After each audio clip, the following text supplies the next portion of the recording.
প্রথমে ফ্লাইটটি সিলেটে অবতরণ করবে এবং সিলেটে কিছুক্ষণ বিশ্রাম নেওয়ার পরে ঢাকার উদ্দেশ্যে ফ্লাইটটি আবার রওনা দিবে।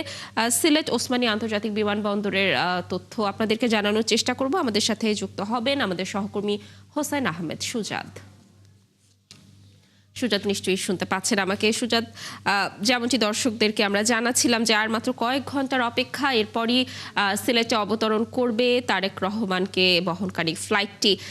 সিলেট বিমানবন্দরের পরিস্থিতি কেমন দেখছেন? নিরাপত্তা ব্যবস্থা সেখানে কতটা জোরদার করা হয়েছে? নেতাকর্মী যারা রয়েছেন তারা নিশ্চয়ই ইতিমধ্যেই সেখানে অবস্থান করছে, তাদের উচ্ছ্বাস উদ্দীপনা আসলে কেমন তারেক রহমানের স্বদেশ প্রত্যাবর্তনকে নিয়ে জানাবেন। ভাই ফিকা দেওয়া আছে।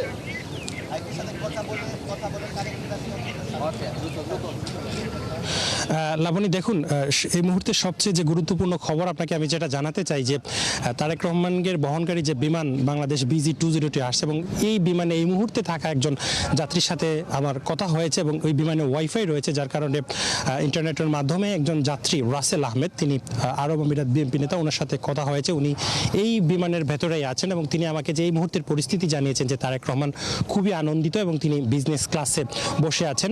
পাশাপাশি তার সাথে যারা সফরসঙ্গী বিমানে রয়েছেন তারাও কিন্তু খুব আনন্দের মধ্যে রয়েছেন যে 9:45 মধ্যে তারা সিলেট উসমানী আন্তর্জাতিক বিমানবন্দরে অবতরণ করবেন এবং সময় যত যাচ্ছে ততই কিন্তু এই ফ্লাইটে থাকা যাত্রীদের আনন্দটা কিন্তু বাড়ছে। তো এই মুহূর্তে যদি আমি আপনাকে সিলেট উসমানী আন্তর্জাতিক বিমানবন্দরের পরিস্থিতিটা যদি একটু দেখানোর চেষ্টা করি, যে পুরো উসমানী আন্তর্জাতিক বিমানবন্দর কিন্তু নিরাপত্তার চাদরে ঢাকা। অন্যান্য সময় আমরা যেটা দেখতে পাই যে সাধারণ মানুষরা কিন্তু অবাধে এই বিমানবন্দরের আশপাশে আসতে পারতো, কিন্তু আজকে সেটা হচ্ছে না এবং অনেক পুলিশ সেখানে মোতায়েন রয়েছে। বিশেষ করে APBN-এর সদস্যরা আমরা দেখতে পাচ্ছি, সাদা পোশাকে পুলিশ রয়েছে, মেট্রোপলিটন পুলিশ রয়েছে, পাশাপাশি গোয়েন্দা নজরদারি রয়েছে। তো আমরা পুলিশের সাথে কথা বলেছিলাম। পুলিশ আমাদেরকে জানিয়েছে যে আজকের এই তারেক রহমানের আগমন উপলক্ষে তাদের যতটুকু নিরাপত্তা নেওয়ার কথা ঠিক ততটুকুই তারা নিরাপত্তা দিয়েছেন। পাশাপাশি বিমানবন্দরের যে রানওয়ে এলাকা আছে এবং সেই রানওয়ে এলাকার আশপাশেও কিন্তু কাউকে যেতে দেওয়া হচ্ছে না এবং সেখানে আসলে একটা সুন্দর পরিস্থিতি আমরা দেখতে পাচ্ছি যে এখন পর্যন্ত আইনশৃঙ্খলার কোনো অবনতির দৃশ্য বা কোনো ধরনের অপ্রীতিকর ঘটনা আমাদের চোখে পড়েনি।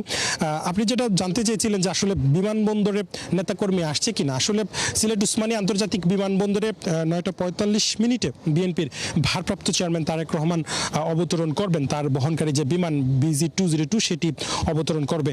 তো এখানে আসলে এয়ারপোর্টে এবং তার আশপাশের এলাকায় নেতাকর্মীদের ভিড় না জমানোর অনুরোধ জানিয়েছিল বিএনপি এবং সেই অনুরোধকে কিন্তু সাড়া দিচ্ছেন সিলেটের বিএনপি নেতাকর্মীরা। তবে এয়ারপোর্ট থেকে অনেক দূরে সেখানে কিন্তু সাধারণ মানুষরা এসেছেন। বিএনপি অনেক যারা ঢাকাতে যান নাই তারা কিছুটা এসেছেন, তবে বেশিরভাগ নেতা কিন্তু ঢাকাতে 300 ফিট এলাকায় যে গণসংবর্ধনা হবে তারেক রহমানের, সেখানে কিন্তু তারা চলে গেছেন। প্রায় 50,000-এরও বেশি নেতাকর্মীরা কিন্তু বাস, ট্রেন, বিভিন্ন যুগে কিন্তু তারা ইতোমধ্যে ঢাকার উদ্দেশ্যে রওনা হয়েছেন।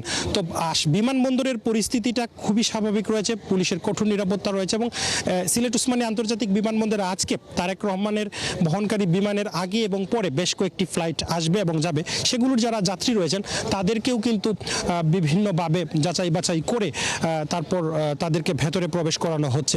এছাড়া আমরা দেখেছি যে বেসামরিক বিমান চলাচল কর্তৃপক্ষ বেবিচকের পক্ষ থেকেও কিন্তু বেশ কঠোর নিরাপত্তা জোরদার করা হয়েছে। বেবিচকের যারা কর্মচারী আছেন তারাও কিন্তু বিভিন্ন জায়গায় ছড়িয়ে ছিটিয়ে আছেন। অর্থাৎ বিমানবন্দরে তারেক রহমান অবতরণ করার পর যে 1 ঘন্টা সময় উনি এখানে যাত্রা বিরতি দিবেন, এই সময়টাতে যাতে তারেক রহমানের বা ওই বিমানের যাত্রী যারা আছেন তাদের যাতে কোনো সমস্যা না হয় সেদিকে কিন্তু কড়া নজর রাখছে প্রশাসনের কর্মীরা। এবং এই মুহূর্তে আসলে বাংলাদেশের সীমানা অর্থাৎ সিলেটের আকাশে কিন্তু তারেক রহমানের বহনকারী বিমানটি আসেনি, সেটি মধ্যপ্রাচ্যে রয়েছে আমরা যতটুকু জানতে পেরেছি এবং বিমানবন্দরের সার্বিক পরিস্থিতি খুবই ভালো রয়েছে, অনেক পুলিশ মোতায়েন রয়েছে এবং যারাই কিন্তু এই বিমানবন্দরের আশপাশে আসছেন তাদেরকে জিজ্ঞাসাবাদ করা হচ্ছে কেন আসছেন, কী জন্য আসছেন, অর্থাৎ সন্দেহ যাকেই হচ্ছে তাকেই কিন্তু আটক করা হচ্ছে এবং তাদেরকে ফিরিয়ে দেওয়া হচ্ছে। এবং সব মিলিয়ে এই মুহূর্তে উসমানী আন্তর্জাতিক বিমানবন্দরের প্রতিটা মানুষ, সিলেটের প্রতিটা মানুষ অপেক্ষায় আছেন যে কখন বিএনপির ভারপ্রাপ্ত চেয়ারম্যান তারেক রহমানের বহনকারী বিমানটি সিলেটে ল্যান্ড করবে। লাবণী। সুজাত, ধন্যবাদ আমাদের সাথে যুক্ত থাকার জন্য। আপনি থাকুন সেখানে, নিশ্চয়ই আমরা আবারও আপনার কাছে ফিরবো এবং সিলেট ওসমানী আন্তর্জাতিক বিমানবন্দরের আরও তথ্য আপনার মাধ্যমে দর্শকদেরকে জানানোর চেষ্টা করব। দর্শক, যেমনটি বলছিলাম যে দীর্ঘ 17 বছর পর বিএনপির ভারপ্রাপ্ত চেয়ারম্যান তারেক রহমান সপরিবারে দেশে ফিরছেন। আমরা সারাদিন ব্যাপী আমাদের সংবাদযোগে এই বিষয়ে বিভিন্ন তথ্য আপনাদেরকে জানানোর চেষ্টা করব, কিন্তু একটি বিরতি নিচ্ছি, ফিরছি কিছুক্ষণ পর।